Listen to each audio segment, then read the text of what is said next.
Hey Christian, it's Tyler. So just to kind of explain the assignment real quick, there are the directions here, and I'll let you read through those if you would like. However, I'm going to show you the document that is included here. So this is the homework for next week for print design.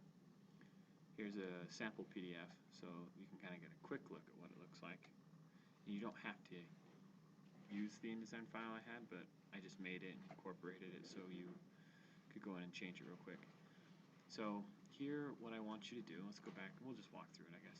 Find 3 font styles for each font category. There's old style, modern, slab serif, sans serif, script, and decorative that you have on your Adobe InDesign program. So don't do this in Word, don't do this in any other program other than Adobe InDesign. And the reason for that is I want you to get experience knowing what fonts you have available for making your educational poster, or later on when we're working on the user interface things, you have like 3 fonts from each category. And I said you only need 2 for decorative because there aren't a ton. There are at least 3, but yeah. So decide which ones would be best for a title, headers, and body text for your educational poster presentation. And I recommend doing this after you do the reading assignment because that'll help give you a lot of context on, like, for example, old style is pretty good for body text, but you know, you can also read and kind of get your own opinion as well. Finally, describe one way you might use each different font category for each font style you found. So that's the confusing part, and that's what I kind of wanted to show you.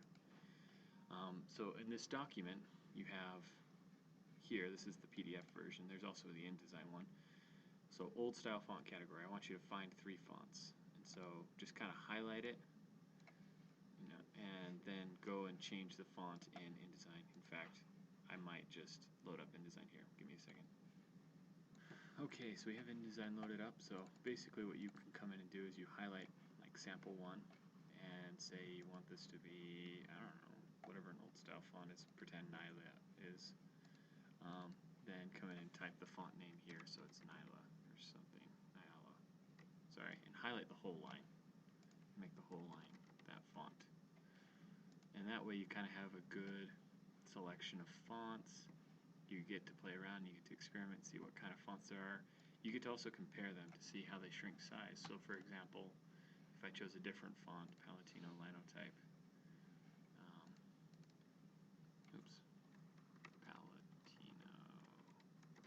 Linotype or something. So maybe we can stretch that box a little bit. Okay, so these are the same size fonts, but they're clearly different because this font has a different X height than this one does. X height is like the amount of space a letter is allowed or dedicated to being up and down from the base, where like the S, A, M, L, and E all hit on sample, up to the middle, which is the top of the M, the A, and the E. And then everything above that is a different name, and I forget it.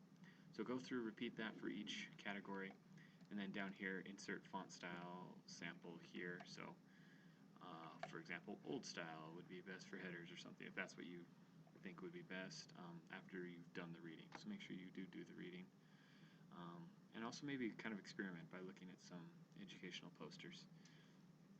And then read this, or do the same for this one. So this would be best for title, and this would be best for body text. And then go through and say the font category of old style could be used for, and insert an example here. So like, for example, let's say modern or sans serif maybe. Sans serif could be used for advertising a lot.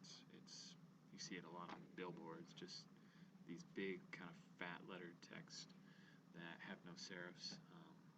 Traditionally used like for single words or like 2 words to just get your attention as you're driving along the freeway. Script could be used for something scripty, whatever you might see script font on.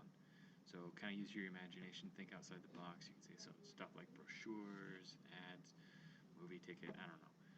So see, kind of list places you do see these things, and then also kind of as well think outside the box. So like decorative font that you would maybe use for a 5-year-old's birthday invitation or something, because decorative fonts are kind of crazy. They're the weird cousins, script and decorative, of the other 4 fonts, which are more traditional. So that's the homework assignment. So do this, and if you can submit your poster in a PDF form online through Canvas, that would be great. So we can kind of review them. And I hope everything's going well. Thanks. Talk to you later. Bye-bye. Sorry, Christian, just one addendum to the assignment, and I realized I was talking really soft, so I apologize for that. Right here, where it says insert font style sample, I said do like old style or sans serif. I apologize. What I meant was like choose a font style from old style if you feel like old style is best for your header, and then put it in there. So you'll be putting in like Times New Roman or Garamond or whatever font style you think would be best for the headers on your poster, and then one for title and then one for body. As a hint, usually it's best to only pick 2 fonts to use overall on your whole poster. So if you pick one font for like your body text, then pick a contrasting font for your headers and titles and things like that. And then those 2 fonts will be reused in other areas, like for captions or for block quotes. You'll be reusing either of those font styles and changing something about them, whether it's they're italicized now just to kind of offset it, or the size is shrunk for things like captions. So just to be aware, put the font style here, not the category. Down here is the category. So, my bad.